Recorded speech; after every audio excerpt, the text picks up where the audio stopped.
जीवन बगिया ऐसी उलझी,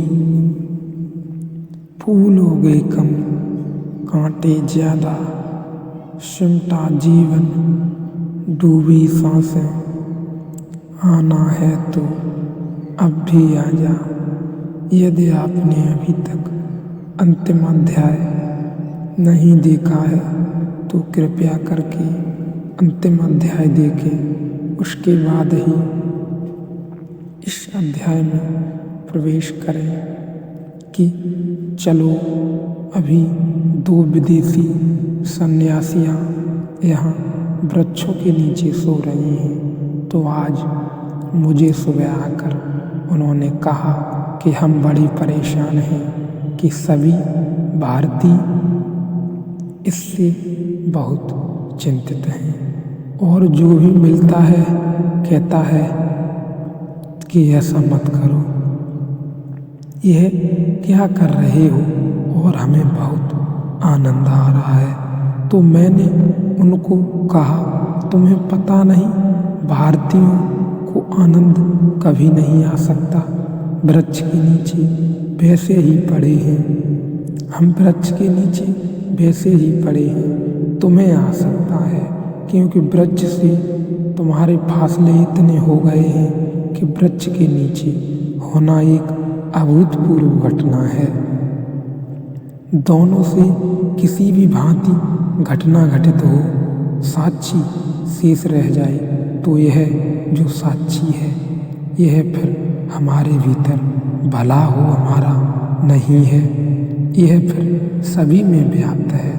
साक्षी का अनुभव करते ही अहंकार खो जाता है, क्योंकि अहंकार कर्ता और भोक्ता का जोड़ है। मैंने किया, मैंने भोगा, मैंने पाया, इससे ही मैं निर्मित है। मैंने किया नहीं, मैंने भोगा नहीं, मैंने पाया नहीं, तो मैं कहाँ है फिर, मैं कहाँ हूँ फिर, वह जोड़ खो जाता है। तो साक्षी मेरा नहीं होता, इसे ठीक से समा लें। साक्षी मेरा नहीं होता, साक्षी होता हूँ मैं उसका जिसे मैं मेरा कह रहा हूँ, कहता रहा हूँ, जिसे मेरे करने का कहता रहा हूँ उसका मैं साक्षी होता हूँ। साक्षी होते ही मैं विलीन हो जाता हूँ। तो साक्षी हमारे भीतर फैला हुआ सागर है, वह मेरे भीतर भी है, आपके भीतर भी है, सबके भीतर भी है। कहीं सोया है, कहीं जागा है, कहीं करवट ले रहा है, कहीं पूर्ण होश में है, कहीं सपने देख रहा है, कहीं निंद्रा में दबा है, लेकिन वह साक्षी एक ही है।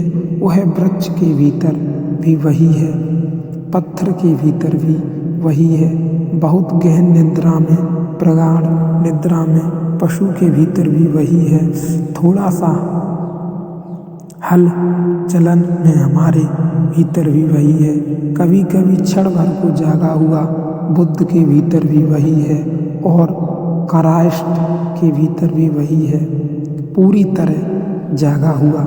ये मात्राओं के भेद हैं, लेकिन जिसने पूरी तरह उसे जागा हुआ जाना, तत्क्षण वह पाता है कि वह सागर है। साक्षी एक सागर है जो हम सबको घेरे हुए है, हम सब उसमें हैं और वह हम में है, लेकिन वह एक है, वह सर्वव्यापक है। ऋषि कहता है इसमें संशय नहीं, इसे जानकर कहता हूँ, इसे अनुभव करके कहता हूँ। ऐसा मैंने पाया है बहुत बार। ऐसा लगता है कि ऋषियों के वक्तव्य अत्यंत अहंकार को ही घोषणाएं हैं।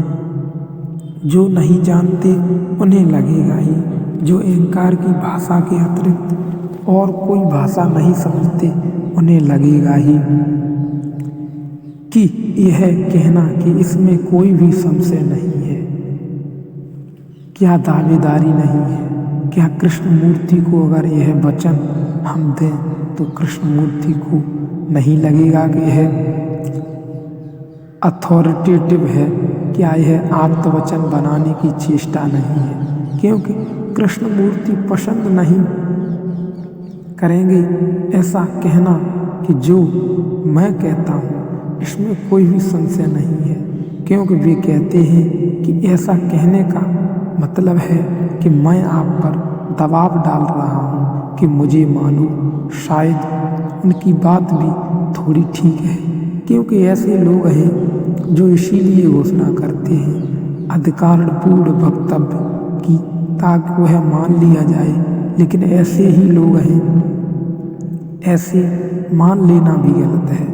इन ऋषियों जैसे लोग भी हैं जो किसी पर दावेदारी नहीं कर रहे हैं, जो केवल एक तथ्य की सूचना दे रहे हैं। एक विनम्र सूचना है कि यह इसमें मुझे कोई भी संशय नहीं है, और अगर नहीं है संशय तो क्या यह सूचना करनी गलत है, या कि सिर्फ दूर से यह सूचना अधिकारपूर्वक न मालूम पड़े।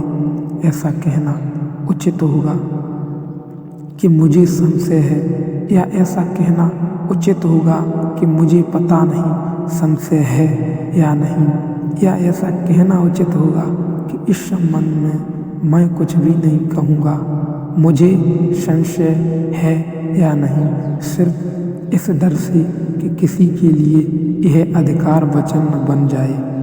लेकिन इस डर से भी कहाँ फर्क पड़ता है। कृष्णमूर्ति जीवन भर कहते रहे कि मैं किसी का गुरु नहीं हूँ और मेरे वचन को आप्त वचन न समझा जाए, और मैं जो कहता हूँ उसको मान लेने की जरूरत नहीं है। मैं कोई अथॉरिटी नहीं हूँ, लेकिन बड़े मजे की बात है सैकड़ों लोग उनको अथॉरिटी मानते हैं और अधिकारपूर्ण मानते हैं, और मजा तो और भी गहरा हो जाता है, और मजाक भी इसीलिए अधिकारी मानते हैं कि जो आदमी अधिकार का इनकार कर रहा है वह जरूर अधिकारी है। इसीलिए गुरु के योग्य मानते हैं कि यह आदमी कहता है कि मैं गुरु नहीं हूँ। अब एक बड़ा खेल है आदमी के मन का। जब कोई आपसे कहता है कि मैं गुरु नहीं हूँ, तो गुरु आपके अहंकार को तृप्ति मिलती है कि चलो इस आदमी से दोस्ती बना सकते हैं, क्योंकि इसने कहा मैं गुरु नहीं हूँ। इसके पैर छूने की जरूरत नहीं, इससे गले मिला जा सकता है, इससे दोस्ती बांधी जा सकती है। यह ऊपर नहीं है, हम में ही है, हमसे कोई ऊपर नहीं है, यह हमारे बराबर ही है, ऐसा हम समझने लगते हैं।